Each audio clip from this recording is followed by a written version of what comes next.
У 2013 годзе ў інтэрв'ю газеце «Палітычныя весткі» в Украіне Александр Лукашенко заявіў: «У нас у Беларусі створаны кампактны аператыўна-аналітычны цэнтр пры прэзідэнце. У ім менш за 100 чалавек. Яго кантралюе мой старэйшы сын, і па законе яму падкантрольная верхушка спецслужбаў. Сын падтрымлівае бацьку, пракурор разумее, што ён падкантрольны, і суддзі разумеюць, што падкантрольныя. Калі галава не гнілая, хвост будзе круціцца». Прывітанне, мяне зовут Яніна, і вы на канале Дзікае паляванне. У гэтым відэа я раскажу вам, што ж такое аператыўна-аналітычны цэнтр, і пакажу твары людзей, якія за ім стаяць. Але перад тым, як пачаць, я папрашу вас паставіць пад гэтым відэо падабайку, падпісацца на канал і напісаць некалькі слоў у каментарах, каб як мага больш людзей убачылі твары ворагаў беларускага народу. Калі вы ведаеце кагосьці, пішыце. Таксама, калі вам падабаецца тое, што мы робім, вы можете дапамагчы нашай камандзе матэрыяльна. Усе спасылкі ў апісанні. Цяпер пачынаем. Аператыўна-аналітычны цэнтр, скарочана ААЦ, адно з самых загадкавых і таямнічых падраздзяленняў у рэпрэсіўнай сістэме Лукашэнкі. Па статыстыцы, якую прыводзіць Беларуская асацыяцыя журналістаў за 2019 год, ААЦ з'яўляецца самым закрытым ведомствам у нашай краіне. На сайце Лукашэнкі пазначана, што адной з асноўных задач ААЦ з'яўляецца каардынацыя дзейнасці па забеспячэнні кібербяспекі дзяржавы ў нацыянальным сегменце сеткі інтэрнэт. Насамрэч, гэта азначае практычна поўны кантроль усяго беларускага інтэрнэт-трафіку і не толькі.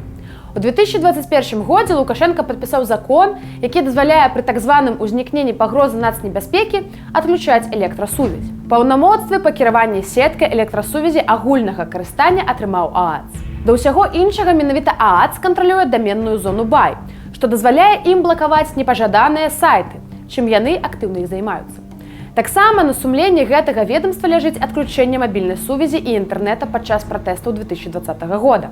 Сёння мы паглядзім у твары тых, хто стаіць за гэтым. Першы ў нашым спісе Шаўченка Олег Валерьевич, 1977 года нараджэння, маёр ААЦ. За сваю ахвярную службу рэжыму ён абзавёўся кватэрай у сталіцы па льготным крэдыце. У дадатак да яшчэ адной і дачнага участку ў Менскай вобласці.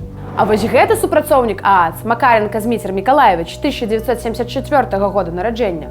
Апроч працы ў ганебным падраздзяленні вядомы яшчэ як даносчык. 2 кастрычніка 2020 года ён патэлефанаваў у міліцыю і пачаў шасцярыць на беларускіх патрыётаў. Каля магазіна Еўраопт два хлопцы размалёўваюць слупы ў БЧБ флагі. Перамяшчаюцца на аўтамабілі, за рулём трэці чалавек. Было сказана ў даносе. Аднак за свае подзвігі ражыцца ён не паспеў. На яго запісана ўсяго адна кватэра ды машына Kia Rio 2013 года. А гэты усмешлівы хлопец Клюшун Сергей Владимирович, 1986 года нараджэння. Таксама супрацоўнік ААЦ, апроч звычайных злачынстваў яшчэ і з лекцыямі выступае. Так, у 2021 годзе ён выступаў на форуме «Дзяржава бізнес-грамадзяне», дзе навучаў іншых дзяржаўных служачых, цытата, «выяўленню і рэагаванню на камп'ютарныя інцыдэнты». За што я атрымаў кватэру па льготным крэдыце ў Менску. Наступныя супрацоўнікі менш раскручаны, але тым самым і цікавейшыя, бо наша задача паказаць твары ўсіх паслухачоў рэжыму.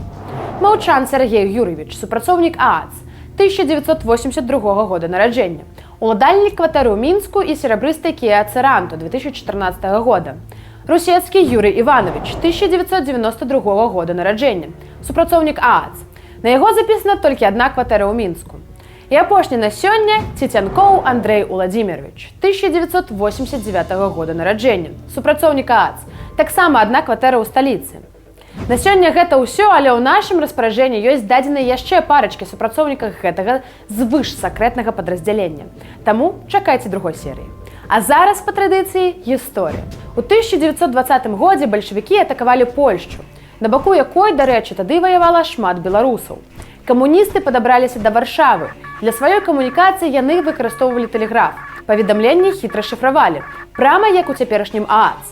Аднак, па асабістым распараджэнні кіраўнікі свабоднай Польшчы быў створаны спецыяльны атрад кіберпартызан з выдатных матэматыкаў, якія ўзламалі шыфры не толькі чырвоных, але і белых, што дало ясную карціну ўсяго, што адбываецца на тэрыторыі Расіі, ад Петраграда да Сібіры, ад Мурманска і да Чорнага мора.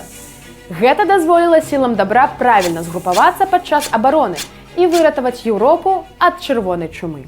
Дзяліцеся вашымі думкамі наконт адказнасці гэтых прадажных людзей у будучыні, а таксама пішыце на пошту і дасылайце новых фігурантаў.